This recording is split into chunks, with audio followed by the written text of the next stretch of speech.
नाज़रीन अस्सलाम वालेकुम। थैंक यू सो मच आपने मेरे चैनल को ट्यून इन किया। मेरा नाम डॉक्टर नुशैबान आदिल है और मुझे उम्मीद है आप जहां भी होंगे खैरियत से होंगे। आज जिस टॉपिक को हम डिस्कस करेंगे वो है हमारी एक्सपेक्टेशन प्रेसिडेंट डोनाल्ड ट्रंप से। हम क्या एक्सपेक्ट कर सकते हैं as a student of international relation, और उन्होंने पॉलिटिकल कैंपेन में कौन कौन सी ऐसी बातें की थी और वो कितनी फिजिबल और कितनी प्रैक्टिकल। सबसे पहला प्रॉमिस जो डोनाल्ड ट्रंप ने किया था, उन्होंने कहा था कि मैस डिपोर्टेशन। इसका मतलब है कि जितने भी अमेरिका में इलीगल इमिग्रेंट्स हैं वो उनको किक आउट कर देंगे अपने मुल्क से।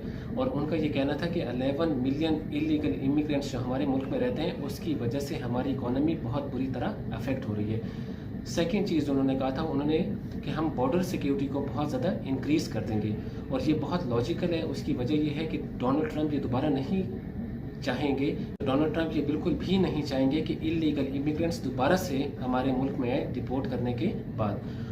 अगर हम इनकी फॉरेन पॉलिसी की बात करें तो सबसे पहले उन्होंने जो स्टांस लिया था वो यूक्रेन वॉर पे था, और यूक्रेन वॉर पे इन्होंने बड़ा कैटेगोरिकली कह दिया था कि मैं यूक्रेन वॉर का हिस्सा अब और नहीं बनूंगा।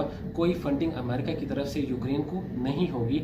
हमने उनको नहीं कहा था कि वॉर को स्टार्ट करें, रादर उन्होंने यूक्रेन के प्रेसिडेंट को ब्लेम कर दिया, व्लादिमीर ज़ेलेंस्की को, कि आपने वॉर क्यों स्टार्ट की।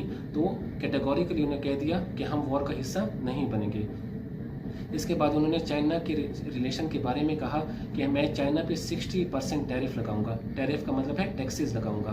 दोबारा से हमने 2016 से 2020 में भी यही ट्रेंड देखा था कि उन्होंने इंडिजिनस इंडस्ट्रीज़ को उठाने के लिए चाइना के प्रोडक्ट पे बहुत ज़्यादा टैरिफ लगा दिया था। थर्ड जो उनकी फॉरेन पॉलिसी का पिलर जो बनेगा वो है नेटो के बारे में स्केप्टिज्म, क्रिटिसिज्म या नेगेटिविटी। उन्होंने बहुत कैटेगोरिकली अपनी इलेक्शन कैंपेन में कहा था कि मैं बिल्कुल भी नेटो के एक्सपेंशन के खिलाफ, बिकॉज हमें अमेरिकन इकोनॉमी को उठाने के लिए फंड्स चाहिए और हम नेटो पे और फर्दर स्पेंडिंग बिल्कुल भी नहीं करेंगे। अगर हम इनकी इकोनॉमी की पॉलिसी पे आ जाए तो सबसे पहले जब हम एक्सपेक्ट कर सकते हैं वो है टैक्स कट्स। अमेरिकन लोगों पे बहुत ज़्यादा टैक्सेस इम्पोज किए गए हैं, तो इनका ये मानना है कि हम कॉरपोरेशन पे और हायर इनकम इंडिविजुअल्स हैं उन पे टैक्सेस लगाएंगे। सेकंड चीज़, हम टैरिफ उनसे एक्सपेक्ट कर सकते हैं, जैसे अभी मैंने मेंशन किया कि वो चाइना पे बहुत ज़्यादा टैक्सेस लगा सकते हैं और उन्होंने पहले भी लगाया है ताकि इंडिजिनस इंडस्ट्रीज दोबारा से उठ सके।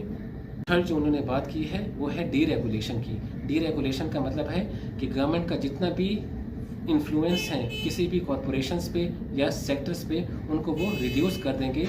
इसका मतलब है वो प्राइवेटाइजेशन की ज़्यादा बात कर रहे हैं। अगर हम सोशल पॉलिसीज़ की इनकी बात करें तो सोशल पॉलिसीज़ में सबसे पहले उन्होंने इलेक्शन में बहुत कैटेगोरिकली कह दिया था कि मैं अबॉर्शन के राइट्स के ख़िलाफ़ हूँ, अबॉर्शन पिल्स के ख़िलाफ़ हूँ, और हम वुमेन को अबॉर्शन के राइट नहीं देंगे बिकॉज इसकी वजह से सोसाइटी बहुत बुरी तरह अफेक्ट होती है। सेकेंड चीज़, उन्होंने ट्रांसजेंडर के राइट्स के बारे में बात की थी और उन्होंने ये कहा कि वो रोल बैक करेंगे ट्रांसजेंडर के राइट्स को, कि वो स्पोर्ट्स नहीं खेल सकेंगी, अमेरिका को रिप्रेजेंट नहीं कर सकेंगी। और last but not the least, उन्होंने आखिर में नेशनल डिफेंस के बारे में बात की थी और उनका ये कहना था कि वो मिलिट्री स्पेंडिंग को बढ़ाएंगे। उसकी वजह ये है कि वो इलीगल इमिग्रेंट्स को रोकना चाहते हैं और war on terror type incident दोबारा अमेरिका पे ना हो सके, नेशनल सिक्योरिटी को वो इंश्योर करना चाहते हैं।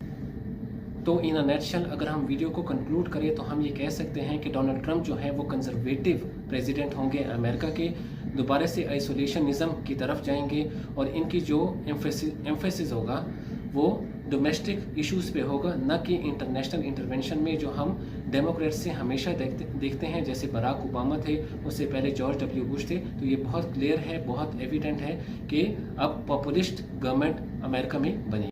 अगर आपको ये वीडियो इन्फॉर्मेटिव लगी है तो प्लीज़ लाइक करें मेरे चैनल को, सब्सक्राइब करें और अपने फ्रेंड्स एंड कोलीग्स के साथ भी शेयर करें।